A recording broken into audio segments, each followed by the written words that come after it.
باقی اس کو کوئی معجزے کے طور پہ کہنا کہ مولا علی کی تلوار یا گھوڑا وہ آسمان سے آیا تھا، وہ تو ہمارے محبوب صلی اللہ علیہ وآلہ وسلم کی مبارک تلوار اور گھوڑا وہ بھی آسمان سے نہیں آیا تھا، اسی زمین سے ہی تھا۔ باقی نسبت تو آپ ضرور محبت کریں، ہم تو کہتے ہیں کہ نبی علیہ السلام کی جتنی چیزیں ہیں اگر صحیح تبرکات ہوں، وہ تو صحیح بخاری میں ہے کہ نبی علیہ السلام کا ایک مبارک کرتا تھا جو ام سلمہ نے حضور کی وفات کے بعد نکالا اور کہا یہ حضور کا کرتا ہے، جس پہ کڑھائی ہوئی تھی، یہاں پہ بھی ریشم کی، 4 انگلی تک، صحیح مسلم میں اجازت ہے، آپ ریشم کی کڑھائی بھی کرا سکتے ہیں، 4 انگلی سے زیادہ چوڑی نہ ہو۔ اور ام سلمہ کہتی ہیں ہم اس کا دھون مریضوں کو شفا کے لیے پلاتے ہیں۔ اس طرح صحیح مسلم میں آتا ہے کہ نبی علیہ السلام کی بیوی نے جو ہے وہ بال مبارک حضور کا نکالا، ایک جو ان کے پاس تھا محفوظ، اس کا دھون بھی مریضوں کو شفا کے لیے۔ حضور کے تبرکات کا وسیلہ میرا 43 نمبر لیکچر دیکھ لیں، وسیلہ اور توسل پہ۔ حضور کی نسبت کی جو چیزیں وہ تو ہم الحمدللہ مانتے ہیں، اس میں تو کوئی شک نہیں ہے۔ آپ صلی اللہ علیہ وسلم کی مبارک تلوار بھی تھی ایک، مولا علی کی تلوار کا ذکر ہوا ہے تو مولا علی تو پھر بعد میں حضور کی تلوار ہی استعمال کرتے تھے۔ جنگ جمل صفین نہروان حضور کی تلوار سے لڑی ہے مولا علی نے۔ نبی علیہ السلام کے علمی وارث سیدنا علی تھے، میں حکومتی وارث کی نہیں بات کر رہا، حکومتی وارث صحابہ کے اجماع سے حضرت ابوبکر تھے، باقی علمی طور پہ سارے ہی تھے، لیکن حضرت علی تو میں نے بتایا کہ صحابہ کرام بھی جن مسئلوں میں پھنستے تھے مولا علی سے پوچھتے تھے۔ مسلم شریف میں 639 640 641 نمبر حدیث ہے کہ سیدہ عائشہ سے کوئی آگے پوچھتا ہے کہ جرابوں پہ، یعنی یہ موزوں پہ اور جرابوں پہ مسح کی مدت کتنی ہے، تو انہوں نے کہا علی ابن ابی طالب کے پاس جاؤ، ان کا زیادہ وقت رسول اللہ کے ساتھ گزرتا تھا سفر و حضر میں، بیوی سے زیادہ تو کوئی قریب نہیں ہوتا، لیکن اما عائشہ کہہ رہی ہیں کہ علی مجھ سے زیادہ حضور کے قریب ہے، وہ تمہیں بتائیں گے۔ تو مولا علی نے کہا کہ نبی علیہ السلام نے مسافر کے لیے 3 دن اور 3 رات یعنی 72 گھنٹے اور مقیم کے لیے 24 گھنٹے، 1 دن اور 1 رات مقرر فرمائے تھے کہ ایک دفعہ وضو کر کے جب موزے یا جرابے پہن لیجئے تو آپ مسح کر سکتے ہیں۔ تو یہ ان کا علمی مقام تھا۔ تو مولا علی تو بعد میں نبی علیہ السلام کی تلوار سے لڑتے رہے، اور میں نے کربلا والا جو ریسرچ پیپر لکھا ہے نا، اس میں نبی علیہ السلام کی مبارک تلوار کا بھی ذکر موجود ہے۔ ہاں جی، میرا جو ریسرچ پیپر 5B ہے، واقعہ کربلا کا حقیقی پس منظر، جو میں نے آپ کو بارہا دکھایا ہے، research paper number 5B ahlsunnatpaq.com پہ، اس میں بخاری مسلم دونوں میں حدیث ہے۔ بخاری میں انٹرنیشنل نمبر ہے 3110، مسلم میں 6309، کہ حسین ابن علی کے جو بیٹے ہیں امام سجاد زین العابدین علی ابن حسین المتوفى 95 ہجری، علی ابن حسین، حضرت حسین کے 3 بیٹوں کا نام علی ہے، علی اکبر، علی اصغر اور علی اوسط، یہ ہم کہتے ہیں، درمیان والا علی، بڑے والا علی، چھوٹے والا۔ بڑے والے علی کو تو سارے علی اکبر کہتے ہیں، چھوٹے والے کو علی اصغر کہتے ہیں، وہ درمیان والا جو ہے نا وہ امام زین العابدین ہے، علی اوسط، علی ابن حسین بن علی علیہم السلام۔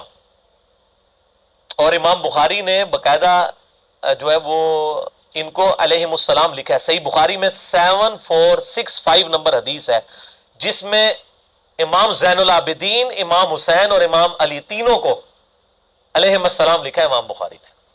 خیر علیہ السلام پہ میرا کلپ یوٹیوب پہ دیکھ لیں۔ بخاری میں 3110، مسلم میں 6309۔ امام زین العابدین کہتے ہیں کہ جب میں اپنے والد صحیح حسین ابن علی کی شہادت کے بعد یزید ابن معاویہ کے دربار سے واپس آیا، یہاں پہ ہم مقتل حسین سے جب واپس آئے، یہ کہتے ہیں واقعہ کربلا تو وہی کوئی نہیں ہے، بخاری مسلم میں موجود ہے حضرت حسین کے قتل کا بیان، اس میں مقتل حسین کا ذکر ہے۔ تو ان کا بیٹا کہتا ہے کہ میں حسین علیہ السلام کی شہادت کے بعد جب یزید ابن معاویہ کے دربار سے واپس آیا تو سیدنا مسور بن مخرمہ صحابی میرے پاس آئے اور انہوں نے کہا کہ آپ کے پاس رسول اللہ کی وہ تلوار ہے جو سیدنا علی کو ملی، پھر حضرت حسن کو ملی، پھر حضرت حسین کو ملی، حسین علیہ السلام کی شہادت کے بعد حضرت حسین ابن علی امام سجاد کے پاس تھی، وہ تلوار آپ مجھے عنایت فرما دیں، کیونکہ مجھے ڈر ہے کہ یہ قوم آپ سے چھین نہ لے۔ وہ قوم کون؟ بریلوی دیوبندی اہل حدیث، آل امیہ، وہ آپ سے چھین نہ لے، اس تلوار کو کہیں آپ سے چھین نہ لے، جب تک میری جان میں جان ہے اللہ کی قسم میں اس کی حفاظت کرتا رہوں گا۔ تو مسور بن مخرمہ صحابی نے مانگ لی تھی وہ تلوار، لیکن وہ زین العابدین نے نہیں دی ہے۔ نبی علیہ السلام کی مبارک تلوار اس وقت بھی آپ جو توپ کاپی میوزیم ہے نا ترکی میں، اس کے اندر موجود ہے الحمدللہ۔ تو یہ کوئی آسمان سے نہیں نازل ہوئی، یہ اسی زمین۔ بخاری میں 3700 اور 7207 کہ 6 رکنی کمیٹی جو سیدنا عمر نے وفات کے دنوں میں بنائی. ایک طریق میں آتا ہے کہ انہوں نے نام لیا علی، عثمان، طلحہ، زبیر، عبد الرحمن بن عوف اور سعد ابن ابی وقاص. 6. ایک میں حضرت علی کا نام پہلے ہے، ایک میں حضرت عثمان کا نام پہلے ہے. 6 رکنی کمیٹی بنائی.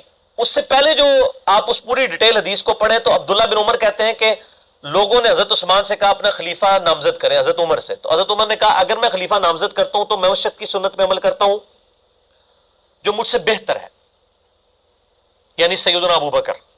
اور میں اگر خلیفہ نامزد نہیں کرتا تو میں اس شخص کی سنت پہ عمل کرتا ہوں جو ہم سب سے بہتر ہے، یعنی نبی صلی اللہ علیہ وآلہ وسلم. تو عبداللہ بن عمر کہتے ہیں جب یہ بات حضرت عمر نے کی نا تو میں سمجھ گیا کہ اب وہ اپنا خلیفہ کسی کو نامزد نہیں کریں گے، کیونکہ حضرت عمر کوشش کرتے تھے کہ وہ نبی کے طریقے کے اوپر چلے. ویسے حضرت ابوبکر نے بھی کوئی دھوس نہیں کی تھی، صحابہ سے مشورہ لیا تھا، لیکن وہ ذرا ڈیفرنٹ تھا، یعنی نامزد کیا اور ظاہر ہے کہ حضرت عمر کے لیول کا کوئی بندہ نہیں تھا، سب نے ایکسیپٹ کر لیا. لیکن حضرت عمر اس سے بھی ایک سٹیپ آگے گئے، انہوں نے نامزد بھی نہیں کیا کسی کو اور کہا کہ 6 رکنی کمیٹی بنا رہا ہوں. اور اس میں الفاظ ہے کہ یہ وہ 6 بندے ہیں جن سے نبی علیہ السلام وفات تک راضی رہے. ٹھیک ہے، تو اس لیے ووٹنگ کی ضرورت نہیں تھی. جب نبی انڈورس کر دے پھر ووٹنگ کی ضرورت نہیں رہتی. اور وہ اشرا مبشرہ والے تھے 6 کا علی، عثمان، طلحہ، زبیر، عبد الرحمن بن عوف اور سعد ابن ابی وقاص. اور بخاری کے الفاظ ہیں کہ سعد ابن ابی وقاص کو جو میں نے پرشین امپائر کی گورنری سے معزول کیا تھا نا، اس معزولی کو اس کے خلاف دلیل نہ لینا کہ جی اس عثمان حضرت عمر نے لا دیتا سی اینو نہیں سی خلیفہ چننا. ٹھیک ہے، وہ تو حضرت عمر 4 سال سے زیادہ کسی کو رہنے نہیں دیتے تھے گورنر، تاکہ وہ پارٹی نہ بنا لے اپنی. وہ تو حضرت معاویہ رضی اللہ تعالیٰ کی لاٹری نکل آئی کہ وہ 4 سال پورے ہی نہیں ہوئے، حضرت عمر شہید ہو گئے، ورنہ وہ بھی وہاں سے گورنری سے ہٹ جاتے. تو حضرت عمر ہر 4 سال کے بعد گورنر چینج کر دیتے تھے تاکہ وہ پارٹی بازی نہ کر لے خلیفہ کے خلاف. تو اس میں ویسے میرا کلپ ہے، لوگوں نے حضرت عمر پہ تان کیا تھا نا کہ معاویہ کو انہوں نے بنایا رضی اللہ تعالیٰ عنہ. تو میں نے کہا کہ وہ کچھ اور ہی معاملہ تھا، آپ جا کے لکھیں کہ حضرت معاویہ کو حضرت عمر نے گورنر بنایا تھا رضی اللہ تعالیٰ عنہ، رضی اللہ عنہ مجمعین. تو ابن عمر کہتے ہیں کہ میں نے سمجھ لیا کہ نبی علیہ السلام کا طریقہ اڈاپٹ کریں گے، اور وہی ہوا. انہوں نے 6 رکنی کمیٹی. اس کے بعد اپنے بیٹے عبداللہ بن عمر کو کہا کہ اما عائشہ کے پاس جاؤ، ان سے کہنا کہ عمر بن خطاب عرض کرتا ہے، امیر المومنین نہ کہنا، آئی ایم نو مور امیر المومنین، کہ میرے اس امیر کے حکم اولي الامر منکم کے تحت، یعنی اس کو حکم نہ امیر المومنین کا مان کے اما عائشہ مجبور ہو جائے. ان سے کہو کہ عمر اپنے 2 ساتھیوں کے ساتھ دفن ہونا چاہتا ہے. اما عائشہ نے کہا رضی اللہ تعالیٰ عنہ میں نے یہ جگہ اپنے لیے رکھی تھی، لیکن آج عمر کو میں اپنے پہ ترجیح دوں گی. تو پھر وہ 7 دفن کیے گئے. اے کنڈی کھلنے والا واقعہ جھوٹا جے، یہ حضرت ابوبکر نے کہا میری یہ رکھ دینا، میں وہ کنڈی کھل جائے گی، تو جھوٹ ہے. ورنہ تو سیدہ عائشہ کو بھی حضرت عمر کہتے کہ میں آ رہا ہوں، اگر کنڈی کھل گئی تو مجھے دفنا دینا. بخاری میں موجود ہے، کوئی کنڈی نہیں کھلی. میرا اس کے اوپر بھی کلپ ہے کہ قبر رسول سے آواز حضرت ابوبکر کے لیے. جھوٹ ہے بالکل، بخاری میں بالکل اس کے اپوزٹ چیزیں موجود ہیں. یہ ساری تاریخی روایتیں جمع کر کے تو امت کا بیڑا غرق کیا ان لوگوں نے، ظالموں نے. تو سیدنا عمر فاروق رضی اللہ تعالیٰ عنہ نے 6 رکنی کمیٹی بنائی. وہ کوئی بدنیت نہیں تھے، بیسیکلی حضرت عمر چاہتے تھے کہ مسلمان کنسنسس کے ساتھ اس 6 رکنی کمیٹی میں سے کسی کو چن لیں. اب باقی میں آپ کو بتاؤں، حضرت عمر نے خواب بھی دیکھا تھا، وہ بھی میں نے اس ریسرچ پیپر میں ڈالا ہوا ہے. وہ حدیث ہے صحیح مسلم میں 1258. حضرت عمر کہتے ہیں میں نے خواب دیکھا ہے کہ آج ایک مرغے نے خواب میں مجھے ٹھونگے ماری ہیں، اور میں نے اس کی تعبیر یہی کی ہے کہ مجھے قتل کر دیا جائے گا، اور اگر میں قتل ہو جاؤں تو ان 6 بندوں کے علاوہ کسی کو خلافت کے معاملے میں شامل نہ کرنا جن سے نبی علیہ السلام وفات تک راضی رہے. یعنی ان کی نسبت نبی کی نسبت ہی تھی. اس کا مطلب ہے کچھ ایسے بھی تھے جن سے حضور وفات کے وقت ناراض تھے. اور پھر اس میں حضرت عمر کے بڑے سخت الفاظ ہیں. اس میں انہوں نے کہا کہ اور مجھے خوب معلوم ہے کہ بعض لوگ اس امر خلافت میں تان کریں گے، اور یہ وہی لوگ ہیں جن کو میں نے اسلام کی خاطر ان کے اسلام قبول کرنے سے پہلے اپنے ہاتھوں سے انہیں مارا تھا. ان کا یہ جو نیو مسلم ہے نا، اور ظاہر وہ آل امیہ ہی تھی زیادہ تر، تو یہ نیو مسلم دیکھنا کہ یہ تان کریں گے جب ان 6 بندوں میں سے کسی کو خلیفہ چنو گے. اور دیکھ لیں حضرت علی کے خلاف پھر کھڑے ہوئے نا وہ. حضرت عمر نے کہا کہ، اور اس کے آگے پھر بڑے سخت الفاظ ہیں، میں یعنی وہ حضرت عمر کے ریفرنس سے بیان کرتا ہوں. حضرت عمر کہتے ہیں میں نے ان کو اپنے ہاتھوں سے مارا کیا ہوا ہے اور فتح مکہ پہ معافی مانگ کے مسلمان ہوئے ہیں. پس اگر یہ لوگ ایسا کریں یعنی خلافت میں تان کریں تو جان لینا کہ وہ اللہ کے دشمن، کافر اور گمراہ ہیں. اتنا ڈاڈا فتویٰ. باقی میرا ڈیٹیل دیکھ لیں خلافت راشدہ کے 30 سال. مسئلہ 162A اور B. 162A نہج البلاغہ شیعہ کی کتاب سے، اور 162B جو ہے وہ اہل سنت کی کتابوں سے میں نے 30 سال خلافت راشدہ الحمدللہ ثابت کی ہے. تو حضرت عمر کوئی بد نیت نہیں تھی. اور میں آپ کو بتاتا ہوں رومن اور پرشین امپائر جب گری تو ظاہر حضرت عمر وہاں کے دوروں کے لیے گئے، انٹرنیشنل دوروں کے اوپر. حضرت علی کو اپنی جگہ خلیفہ بنا کے گئے. اس دوران اگر خدا نہ خواستہ سیدنا عمر شہید ہو جاتے، حضرت علی آٹومیٹکلی خلیفہ بن جاتے. کیونکہ بخاری مسلم میں کہ جب غزوہ تبوک پہ نبی علیہ السلام گئے تھے اپنا خلیفہ حضرت علی کو چھوڑ کے گئے تھے. حضرت علی رو پڑے. یہ پہلا اور آخری موقع تھا کہ حضرت علی کسی جنگ میں ساتھ چھوڑتے نہیں تھے حضور کا. یہاں پہ حضور صلی اللہ علیہ وسلم نے پھر ان کی دل جوئی کی. فرمایا علی تو اس سے راضی نہیں ہے کہ تیرے میرے ساتھ وہی نسبت ہے جو ہارون کی موسیٰ کے ساتھ، مگر میرے بعد کوئی نبی نہیں. بہت بڑی دلیل ہے سیدنا علی کی شان کے اوپر. یعنی نبی صلی اللہ علیہ وسلم کی سب سے زیادہ قریبی آپ کے لیے سپورٹیو شخصیت حضرت علی کی تھی. کیونکہ حضرت موسیٰ کے لیے سب سے زیادہ سپورٹیو کون سی تھی؟ ہارون علیہ السلام کی. یہ تسلی تھی. تو اسی سنت پہ عمل کرتے ہوئے حضرت عمر بھی جب فارن ٹورز پہ جاتے تھے حضرت علی کو اپنا خلیفہ بنا کے مدینے میں جاتے تھے. چیف جسٹس تو پہلے ہی بنایا ہوا تھا، اور آپ کو پتا چیف جسٹس کا ہوتا تو مسکراہٹ ہی کافی ہے. آج بھی چیف جسٹس آپ سنبھالے جا رہے، اس زمانے میں چیف جسٹس کا ہوتا کس لیول کا ہوگا؟ وہ حضرت علی تھے. رومن امپائر گری، ابو دردہ کو چیف جسٹس لگایا وہاں پہ، اصحاب صفا غریب سے آبی. پرشین امپائر گری، عبداللہ ابن مسعود غریب سے آبی، اس کو چیف جسٹس لگایا. سب سے بڑی پوسٹ چیف جسٹس کی ہوتی تھی خلفائے راشدین کے زمانے میں، اور وہ سارے وہ اصحاب تھے جو تقوی، پرہیزگاری اور علم میں ٹاپ آف لسٹ ہوتے تھے. ابو دردہ غریب آدمی، اصحاب صفا. ابن مسعود غریب آدمی، اصحاب صفا. اور حضرت علی تو ویسے ہی درویش آدمی. ٹھیک ہے. تو یہ 3 چیف جسٹس تھے حضرت عمر کے زمانے میں. سیدنا علی مدینے میں، حجاز میں، رومن امپائر کے اوپر ابو دردہ، پرشین امپائر کے اوپر سیدنا ابن مسعود رضی اللہ عنہم اجمعین وعلیہم السلام اجمعین. اللہ تعالیٰ قیامت الدین ہمیں ان کا ساتھ نصیب فرمائے، آمین. تو حضرت عمر کوئی بد نیت نہیں تھے، ورنہ یہ کام نہ کرتے. حضرت عمر کے اس عمل کو بدنیتی نہ سمجھے، بلکہ ان کی احتیاط اور نبی علیہ السلام کے ساتھ عقیدت تھی. اور یہ بھی میں آپ کو بتاؤں تاریخی روایتوں میں آتا ہے کہ حضرت عمر کی خواہش تھی کہ حضرت علی کو بنا دیں. میں نے خود وہ روایتیں پڑھی ہیں کہ حضرت عمر کہتے تھے میرا دل کرتا ہے میں اس گنجے کو نا اپنے بعد خلیفہ بنا دوں، یہ تم لوگوں کو بالکل سیدھا کر کے چلائے گا. حضرت علی اور حضرت عمر گنجے ہو چکے تھے، خود پہن کے نا بال جھڑ چکے تھے. تو حضرت عمر کو بھی پتا. اور یہ یعنی مسلمانوں کے اوپر جب غیر مسلم بھی تاریخ لکھتے ہیں نا مسلمانوں کی، وہ کہتے ہیں کہ حضرت عمر کے بعد اگر حضرت علی کو خلیفہ چن لیا جاتا تو اسلام کو ایک عمر اور مل جاتا.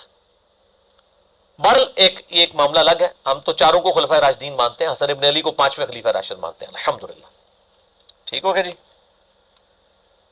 تو ہم نہ رافضی ہیں نہ ہم ناسبی ہیں، بلکہ نہ میں وابی نہ میں بابی، میں ہوں مسلم علمی کتابی. یہ اگلا سوال ہے، اس کے بعد انشاءاللہ سموسوں کا وقفہ کرتے ہیں. صحیح بخاری میں حدیث ہے 7465، اس کی آپ شرح کیا کریں گے؟ ناسبی حضرات اسے بہت اچھالتے ہیں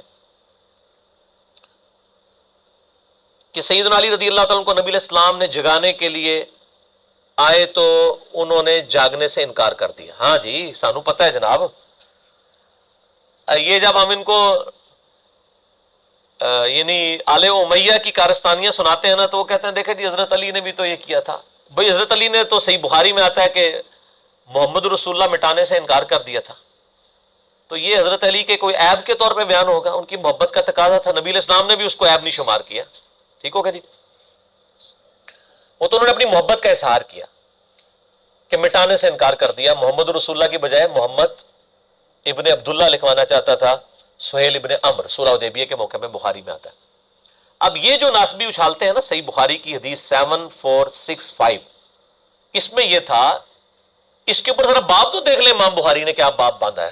امام بخاری تو حضرت علی کے اس جواب سے رزلٹ نکال رہے ہیں مسئلہ تقدیر کا، قدریہ کے خلاف جو تقدیر کے منکر ہیں، کہ حضرت علی کا یہ جملہ اس چیز کو جسٹیفائی کرتا ہے کہ تقدیر غالب ہے. انہوں نے حضرت علی کے نیگیٹو پوائنٹ کے طور پہ تو اسے پیش نہیں کیا، ایسے تو دین کا مسئلہ نکالا ہے. 7465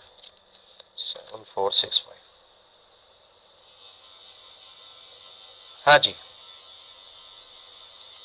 فی المشیہ والارادہ، یعنی یہ چیپٹر ہے مشیت اور ارادے کے بارے میں. ایک انسان کا ارادہ ہوتا ہے، ایک اللہ کی مشیت ہوتی ہے. ہم کہتے ہیں نا کہ دونوں چیزیں جب جمع ہونا پھر ہی کوئی کام ہو سکتا ہے، کہ آپ بھی نیت کریں پھر اللہ تعالیٰ کی تقدیر بھی غالب ہو. اس باب کے تحت لے کے ہیں کہ 7465، اور یہ دیکھیں حضرت علی خود اس حدیث کو روایت کر رہے ہیں، اور اس حدیث میں امام بخاری نے حسین ابن علی اور علی ابن حسین یعنی امام زین العابدین کے نام کے ساتھ علیہم السلام بھی لکھا ہے. اور اس سے بڑی بات دارالاسلام والوں نے ڈنڈی بھی نہیں ماری، باقی جگہ ڈنڈی کی ماری ہے، انہوں نے رضی اللہ عنہ کر دیا ہے علیہ السلام کو. ٹھیک ہے، 3748 حضرت حسین کے ساتھ علیہ السلام کو رضی اللہ عنہ کر، یہاں ان سے ڈنڈی نہیں ماری گی. اونکاری نہ دئیو کدھر یار، میں پوائنٹ آؤٹ کرتا جے پاویں بھول کے. اور داؤد راز والے PDF میں بھی یہاں علیہم السلام لکھا ہوا ہے. حضرت علی خود روایت کر رہے ہیں کہ ایک دن نبی علیہ السلام میرے اور فاطمہ کے پاس آئے، تہجد کا وقت تھا، اور ندا دی کہ تم لوگ اٹھ کے نفلی نماز کیوں نہیں پڑھتے.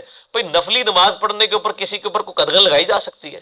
اللہ کے نبی بھی شریعت ساز تو نہیں ہے نا، ٹھیک ہے نا. جیسا کہ بخاری میں آتا ہے ایک عورت تھی، وہ اس کا خاوند آزاد ہو گیا اور وہ ابھی تک غلام تھی. اب جب عورت آزاد ہو گئی اور خاوند غلام تھا، صحیح بخاری میں آتا ہے، اس کا رول یہ ہے کہ اگر خاوند جب تک آزاد نہ ہونا تو عورت کی مرضی ہے کہ وہ نکاح تنسیخ کروا سکتی ہے. ٹھیک ہو گیا. اب کیا ہوا، وہ خاوند سے اس نے کہا میں نے تو لہدگی لینی ہے. وہ خاوند پورا دن روتا رہتا تھا، داڑھی آنسوؤں سے تار ہو جاتی تھی، بخاری کے الفاظ ہیں.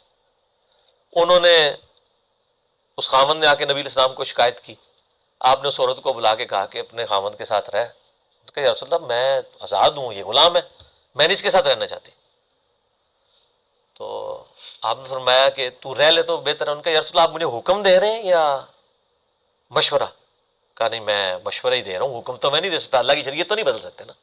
تو ان کا میں نہیں مانتی. آج یہ باتیں کرے تو کہتے ہیں گستاخ ہو گیا. کسی نے گستاخ نہیں کہا. تو نبی شریعت ساز نہیں ہوتا، نبی شریعت پہنچانے والا ہوتا ہے. یا کسی معاملے میں کوئی حکم فرمائے اللہ انڈورس کر دیتا. جیسے فرمایا کہ مجھے امت کا خیال نہ ہوتا میں مسواک کا حکم دے دیتا. اگر آپ حکم دے دیتے اللہ انڈورس کر دیتا، شریعت بن جانی تھی. یہاں پہ بھی دیکھیں حضرت علی خود روایت کر رہے ہیں، چھپا نہیں رہے. کہتے ہیں میرے پاس آئے اور کہا تم اٹھ کے تہجد کی نماز کیوں نہیں پڑھتے؟ تو حضرت علی نے پھر جواب میں کہا کہ یا رسول اللہ وسلم انما انفسنا بید اللہ، بے شک ہماری جانیں جو ہیں وہ تو اللہ کے قبضے میں ہے. اگر اللہ تعالیٰ چاہے گا تو ہمیں اٹھا دے گا. ٹھیک ہے. تو نبی علیہ السلام فانصرف رسول اللہ صلی اللہ علیہ وآلہ وسلم، آپ صلی اللہ علیہ وسلم وہاں سے چلے گئے. اور حضرت علی کہتے ہیں ہم سے حضور نے کچھ نہیں اس کے جواب میں کہا. ٹھیک ہے. جاتے ہوئے آپ نے خود کلامی کرتے ہوئے اپنے آپ سے بات کی، اور آپ صلی اللہ علیہ وسلم نے کہا وقال الانسان اکثر شیء جدلا، اور اپنی یعنی ران کے اوپر یوں ہاتھ مارا یوں پٹ پہ اور کہا انسان بڑا جھگڑالو ہے. یعنی انسان جو ہے وہ ایسی بات کرتا ہے، یعنی انسان کی نیچر کے اندر ہے کہ وہ اپنے لیے کوئی ایک اسکیپ روٹ تلاش کرتا ہے. تو اس میں تو کوئی ایسا مسئلہ نہیں ہے، اس میں حضرت علی کی کوئی تنقیص نہیں ہے. کوئی فجر کی نماز کے لیے تو اٹھانے نہیں آئے تھے، تہجد کے لیے آئے تھے. تو انہوں نے اپنا شرعی حق استعمال کیا، نبی علیہ السلام نے اس پہ کمنٹس کر دیے کہ انسان جو ہے نا وہ اپنا شرعی حق کس طریقے سے استعمال کرتا ہے، جھگڑا کر لیتا ہے. اگر یہ کوئی خلاف شرع بات ہوتی تو نبی پہ واجب ہوتا ہے وہ اسی ٹائم ٹوک دیا کرتے تھے. حضرت علی کے الفاظ ہیں مجھے نبی نے کچھ نہیں کہا. انہوں نے آپس میں بات کی کہ یہ یعنی حضرت علی نے جو جواب دیا انہوں نے اپنے لیے ایک ایکسکیوز بیان کر دیا، جو لیم ایکسکیوز نہیں تھا، بالکل صحیح ایکسکیوز تھا. اور اس سے امام بخاری نے قدریہ والا جواب تلاش کیا. اس میں حضرت علی کی کوئی تنقیص نہیں آئی ہے کہ حضرت علی رضی اللہ عنہ نے نبی علیہ السلام کی نافرمانی کی، نعوذ باللہ. یہ تو کوئی ایسا مسئلہ نہیں، تو نفلی عبادت تھی، اس کے اوپر تو نبی علیہ السلام خود قدغن نہیں لگا سکتے تھے. ٹھیک ہے. اور جہاں قدغن لگانی ہوتی تھی وہاں پر سخت الفاظ میں ہوتی تھی. جیسا کہ بخاری مسلم میں آتا ہے کہ نبی علیہ السلام کو پتہ چلا کہ ابو جہل کی بیٹی کے ساتھ حضرت علی نکاح کرنے لگے ہیں. تو آپ نے فرمایا کہ اللہ کی نبی کی بیٹی اور دشمن کی بیٹی ایک جگہ جمع نہیں ہو سکتی. حالانکہ حضرت علی کہہ سکتے تھے یا رسول اللہ صلی اللہ علیہ وسلم اللہ نے 4 شادیوں کی اجازت دی ہوئی ہے، لیکن ان کو پتا تھا نہیں، میرا عام سٹیٹس نہیں ہے، میں داماد رسول ہوں اور آل رسول مجھ سے چلنی ہے. اور پھر آسم نے فرمایا کہ علی جس نے فاطمہ کو تکلیف دی، فاطمہ میرے جگر کا ٹکڑا ہے، جس نے اسے تکلیف دی اس نے مجھے تکلیف دی. ٹھیک ہے نا جی. تو حالانکہ اب یہ معاملہ میں شریعت میں ایک مخصوص حکم حضرت علی کے لیے آ گیا کہ حضرت فاطمہ کی زندگی میں ان کو دوسری شادی کی اجازت نہیں تھی. حضور خود کی ہیں، باقی صحابہ نے کی، حضرت علی کو اجازت نہیں تھی.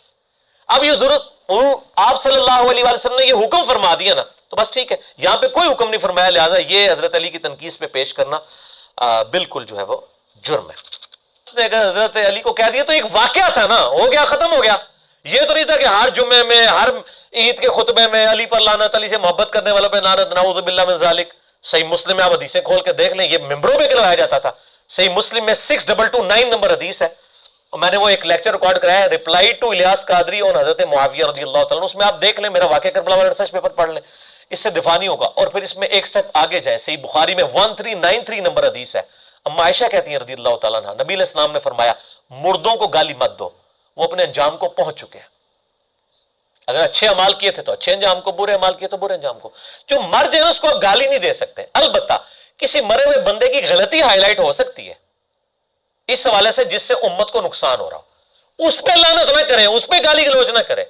میں تو آپ نے کبھی مجھے دیکھا ہے کہ میں نے امام اعظم بریلوی، اشرف تھانوی، رشید احمد گنگوہی، امام ابن تیمیہ، اتنے بڑے بڑے لوگوں کی میں نے ہمیشہ غلطیاں ہائی لائٹ کی ہیں اور ہمیشہ کہا ہے کہ امام اعظم بریلوی صاحب لکھتے ہیں، فرماتے ہیں.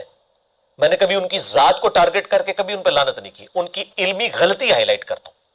وہ تو قرآن میں حضرت یوسف علیہ السلام کے بھائیوں کی بھی غلطی ہائی لائٹ ہوئی ہے، سب سے بڑھ کے حضرت آدم کی ہوئی ہے. اور قرآن میں سورۃ الاعراف میں ہے کہ اے اولاد آدم، ہم حضرت آدم کی غلطی تمہیں اس لیے بیان کر رہے ہیں تاکہ تمہارے ماں باپ کو جس طرح ورگلایا تھا شیطان نے، تمہیں نہ ورگلا دے.